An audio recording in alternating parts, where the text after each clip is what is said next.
Hello. Hello and good evening. Good afternoon. Our boy Salty Clown needs to be the topic of discussion first. This guy was banned. He was banned, and he wanted a clause that said, you know what? I get the unban at 2,200. And lo and behold, I perform my daily Salty Clown ELO check. And there's the guy sitting at 2203. As you can see, he grinded up more than 100 points and hit an all-time high, clocking in January 2025 ATH. It's amazing what Salty can do when he's faced with a ban from the Chess Bra channel. If you said to this guy, you know what, Salty, you're banned from Chess Bra until you hit GM, I think he would be a GM. Call me crazy, but I think he would. I think he would make it eventually. He's too consistent. Every time he's been facing a ban, he says, all right, bet, I have to hit a new peak then. We've done this same exchange, new peak for unban, very often. And he always hits a new peak. So I'm like, what the hell is stopping the guy? There's nothing in his way. 2,200 blitz is no joke. He's also hit 2,350 bullet. And I feel like all of these were like challenges that were set because he wanted an unban. So anyway, there you go. Let's see this last game.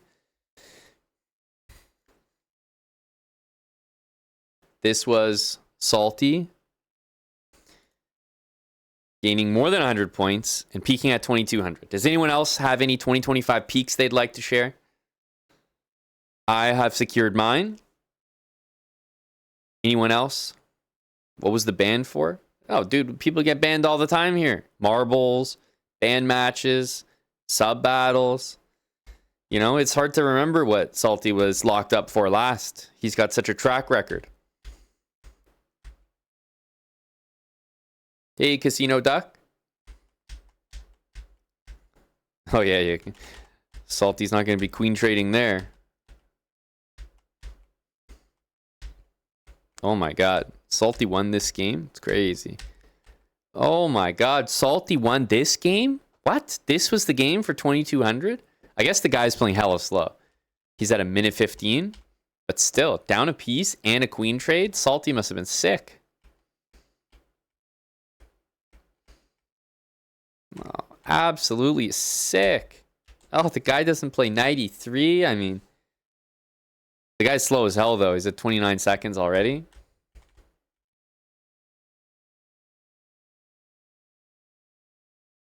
Okay.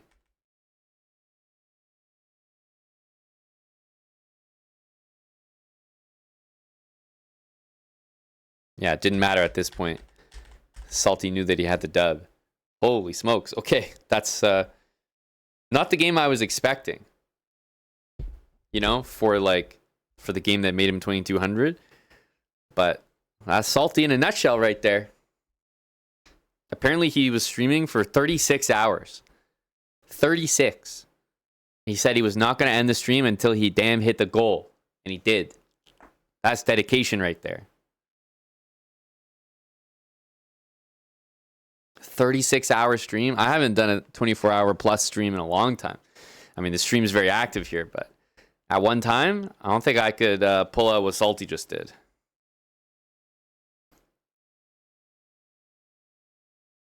So there you go. That's your morning motivation. Salty Clown. Thank you, Orwell86, 45 months. Welcome back, Orwell. We had Old Milwaukee, pre-move ban on Salty. Yep. Salty's still, he's a citizen like anyone else, Old Mill. He can be banned like anyone else. Molmshog, thanks for the 61 months. On to year 6 together. Sun and Leo, 43. Thank you, Sun. Exactly, Skate Break. A ban is a privilege around here. A ban is a privilege. Hey, Moistud, are you back home now? Tournament done? You'll have to give me a rundown on who all was at the event, because I saw a few names, but then other names kept popping up. I didn't realize there were so many people representing. I saw Cuz, Lost Moose, Young Tim, Moistud. That's at least 4 people I know that were at the tournament, but maybe there's more. We just had a crew of chess bras repping OTB. Fresh 2025 peaks on all 3 ratings. Oh, didn't have to stunt on us like that, man.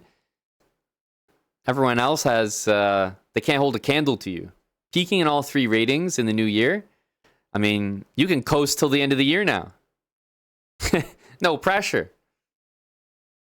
Ooh, Thomas was there as well. Very nice. Congrats, Moistud. I mean that sincerely.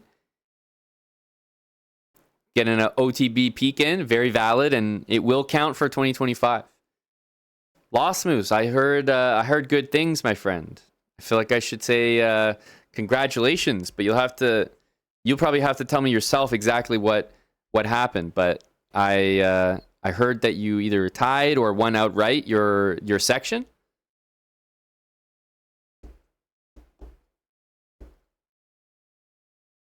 I'm looking greasy. I'm actually freshly showered there, hobo hero. Not that you would know anything about that.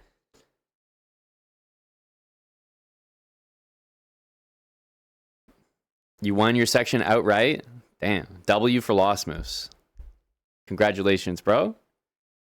You 1800. We got Chess Bros cleaning up. First place. That's crazy.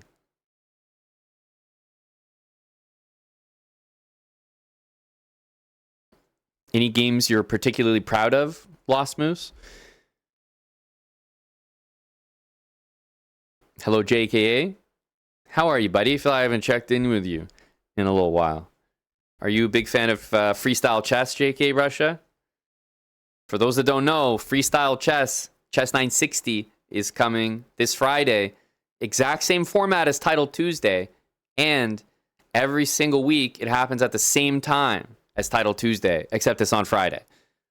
So 11 rounds, 3+1 time control, Chess 960, every Friday. So I will probably, for the time being, be playing that one on chess.com. That's correct.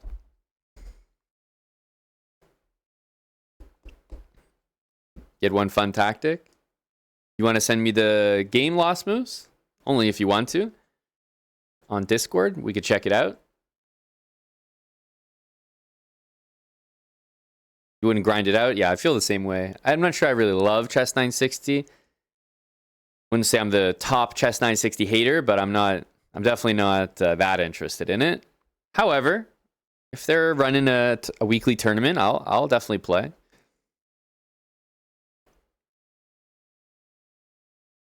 Okay, sounds good, Moist. I'll definitely take a look at some of your games as well if you want to send them over. Same thing for you there, Young Tim. Just because you're out here scoring 50% doesn't mean you're dodging the big analysis shaft of the Chess Pro channel.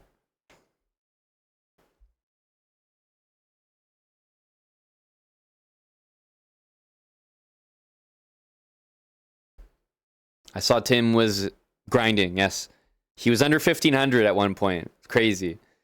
But he's back in the 15s, 1,600 soon, back on the grind. But Tim gets a pass because he was playing OTB chess. So, a pass for the state of his current online rating. And everyone would get the same pass. OTB competers.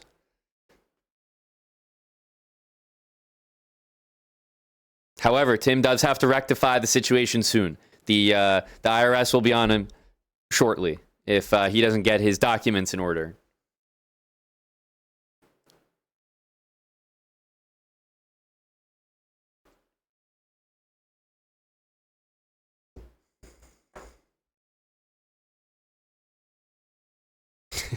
London player doesn't like interesting and wild positions.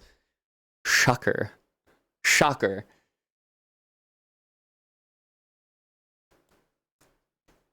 Any games for us, Tim? We're thirsty.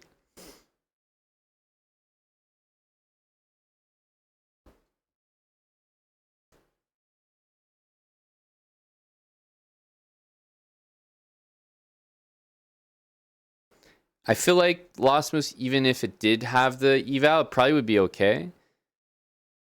Because even if it shows up, it's not going to affect the moves. So you could probably try pacing with that. I can try to load it up. Yes, DM me, Tim. We are in full support of OTB grinders. So I'm curious to take a look.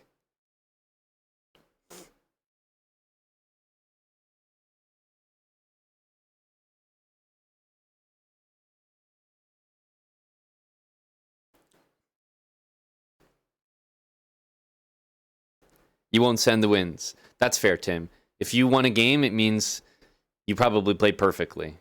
No room to improve there. Agreed.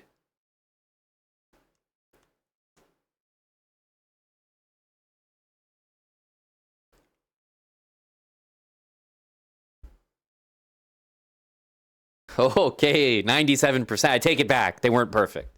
97%. Yeah, I don't know if you guys are following Vikings. I'm not really a classical top tournament follower anymore. Like I don't know. I don't pay that much attention. Candidates, World Championship, like World Blitz, like these get me going again, but in general I'm not committed too hard to following events on the calendar, so I have not been. But they make it on my timeline. So I see like some of the exciting games. I see Arjun just keeps losing. Didn't realize he had such a poor score at Vike. But yeah, I don't know. I'm not really. I feel like mildly disconnected from the scene. Like it's just not as interesting as other stuff.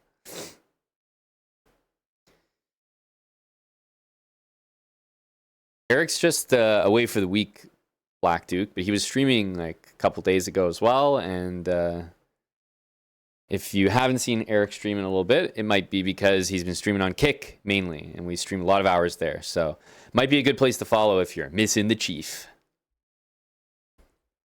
Hello, Danya.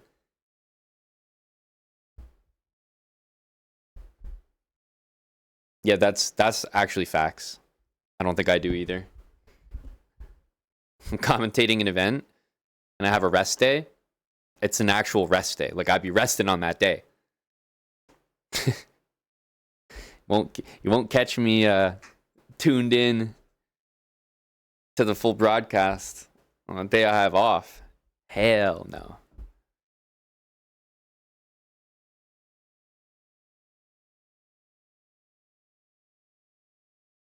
Yeah, exclamation mark kick there, Black Duke. It's yeah, same username, but we stream probably a little bit more hours there than we do here.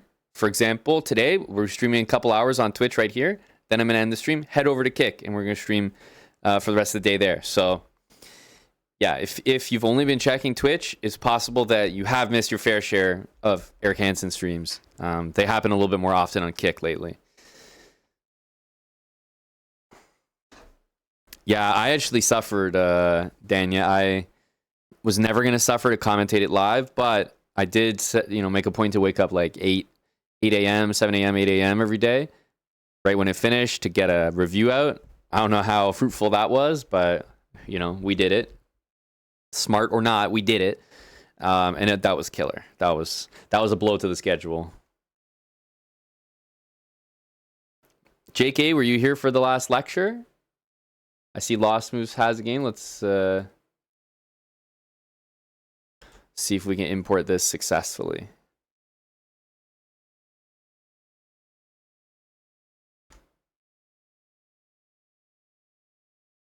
Let's see here. Why is the stream tagged under autism and ADHD? I don't think it is. I know that the tags are I think they're location specific. So yeah, on my end I don't see that. Does anyone else see those tags? Autism? ADHD? Yeah, I know they're location based, but I don't have them on my end.